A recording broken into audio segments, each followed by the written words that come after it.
Is your 2011 Honda Odyssey's alarm randomly going off? It's a common issue, often stemming from three main culprits: the sliding door switch, key fob problems, or a weak battery. First, inspect your sliding door switch. This magnetic or contact switch can trigger false alarms if misaligned or corroded.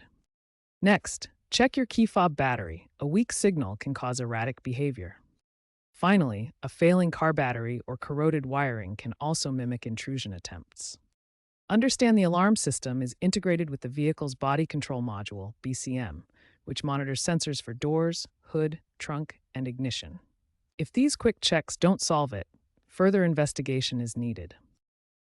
For a quick fix, try a full system reset.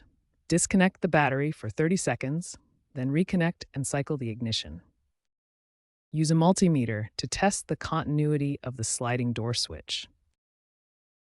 Scan for error codes like B1000 for BCM faults using an OBD2 scanner.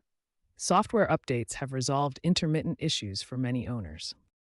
If the sliding door switch is faulty, aftermarket replacements are readily available and often inexpensive. Remember, preventive maintenance like cleaning electrical contacts annually can help avoid future issues. If DIY methods fail, consulting a professional for a BCM reflash or more in-depth electrical diagnostics might be necessary.